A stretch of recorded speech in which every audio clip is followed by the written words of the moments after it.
13. yüzyıl. Dünya daha önce eşi benzerine rastlanmamış katliamlara şahit oluyor, üzerinde yaşayan milletler Moğol zulmüne diz çöküyordu.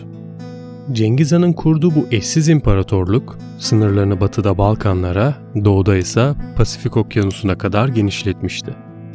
Dönemin Moğol lideri Kubilay Han'ın sıradaki hedefinde Japon adaları vardı. Yıl 1274. Moğol savaşçılarını taşıyan 800 parçalık donanma Japon adalarını istila etmek üzere yola çıkarlar. Ancak yolda çıkan fırtına Moğol birliğine önemli bir seviyede hasar verir. Gemiler Japonya'ya varamadan geri dönmek mecburiyetinde kalırlar. Ancak Kubilay Han kararlıdır. 1281 yılının yaz aylarında daha kalabalık bir orduyla taarruz emrini verir. Japonya'da o güne kadar kendi aralarında çarpışan samuraylar, yaklaşan Moğol istilasına karşı tüm klanlar toplanarak tek yumruk olmaya karar verirler. Haziran ayında Moğol ordusunun küçük bir bölümü adalara ayak basar. Bölgede olan kanlı çarpışmaların ardından Moğol askerleri Japonya'nın içlerine kadar ulaşırlar. İlerleyişin ardından Moğol ordusunun geri kalanı da Kyoto'ya ayak basar. Artık Japonya yenilgiyi tatmak üzeredir. Ancak çıkacak olan fırtına daha önce de olduğu gibi bir kez daha Japonların kurtarıcısı olacaktır.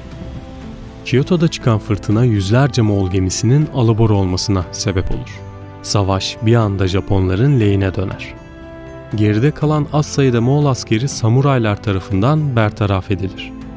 İşte Japonların en umutsuz anında onları kurtaran, ilahi önem verdikleri bu olaya kamikaze ismini verirler. Kami Japonca'da tanrı, kaze ise rüzgar anlamına geliyordu.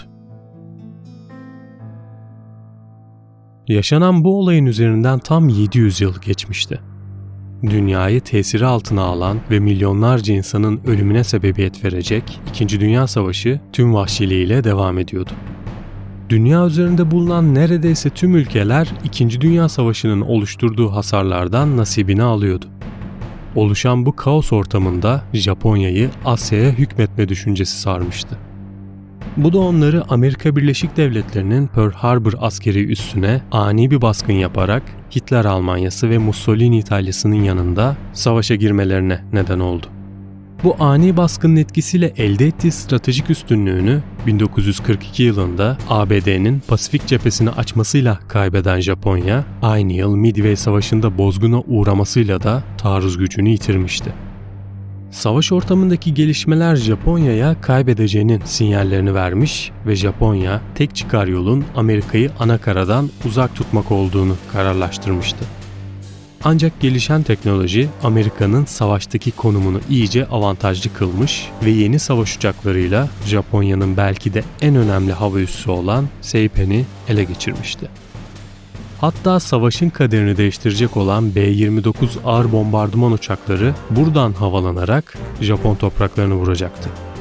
Yaşanan tüm bu gelişmeler bazı Japon pilotlarının önemli kararlar vermesinde etkili oldu. Ekim 1944'te müttefik devletlerin Filipinleri işgal girişiminde bulunması sonucunda Manila'da bulunan Japon uçaklarına bu bölgede bulunan Japon gemilerini koruma görevi verildi. Japonların bu göreve verdiği uçak sayısı ise sadece 24 tane savaş uçağıydı. The US Navy's accurate fire is enormously effective.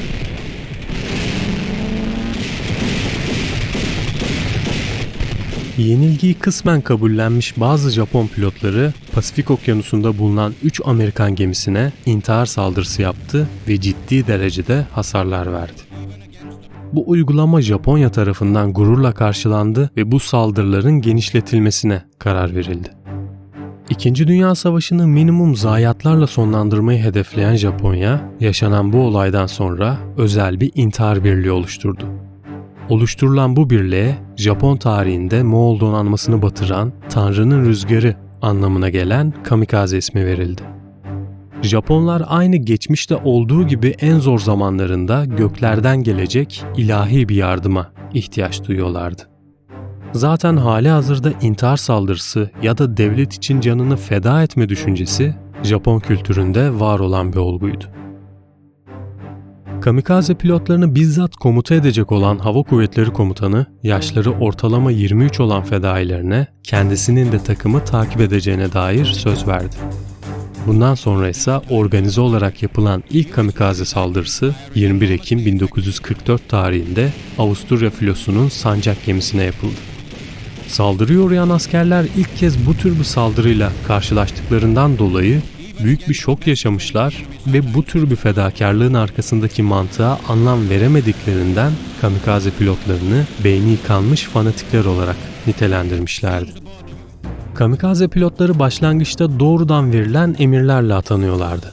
Bir süre sonra pilotlardan bu göreve gönüllü olup olmadıklarını soran bir form dağıtılmaya başlandı ve pilotların birçoğu gönüllü olduklarını beyan ettiler. Japon ordusu kamikaze saldırıları için hiçbir zaman pilot sıkıntısı çekmemişti. Nitekim 20.000 gönüllü pilot görev almak için sıra bekliyordu. Ve bu sayı ihtiyaç duyulan pilot sayısının neredeyse 3 katıydı. Bunun yanında müttefik devletler intihar saldırılarının oluşturduğu panik ve korkuyu engellemek için basına kamikaze hakkında haber yasağı uygulamaya karar verdi. Ayrıca Japonların bu taarruzlarına karşı bir önlem alabilmek için yeni savunma taktikleri geliştirdi. Müttefik devletlerin aldığı bu önlemler Japonya'nın saldırılarındaki başarı olasılığını büyük ölçüde düşürdü. Bunların birkaç sebebi vardı. Japon ordusu kamikaze saldırıları için emek vererek yetiştirdiği tecrübeli pilotları kullanamazdı. Onların yerine 2-3 ay gibi çok kısa bir eğitimden geçirdiği pilotları görevlendirmesi, hava çatışmaları esnasında müttefik devletlerin usta pilotları tarafından kolayca avlanmalarına sebep olmuştu. Ayrıca müttefik gemileri bu taarruzlara karşı yeni silahlar geliştirdikçe kamikaze uçakları daha ağır zayiatlar almıştı. Ve savaş sonuna kadar yaklaşık 4000 kamikaze pilotu hayatını kaybetmişti. Ancak yapılan tüm bu fedakarlıklara rağmen kamikaze birlikleri savaşın kaderini değiştiremedi. Amerikan kaynaklarına göre saldırılar boyunca 34 gemi batırıldı, 368 gemi hasar gördü, 4900 denizci öldü ve 4800 gemicinin yaralandığı bilinmektedir. Amerika Birleşik Devletleri hem Japonya'yı teslimiyete zorlamak hem de dünya kamuoyuna dünyanın yeni süper gücü biziz diyebilmek adına Fat Man ve Little Boy adlı atom bombalarını Japonya'nın Hiroşima ve Nagasaki kentlerine 3 gün arayla atarak 220.000'den fazla insanın hayatını kaybetmesine sebep oldu. Bu, o zamana dek görülen en büyük kitlesel katliamdı.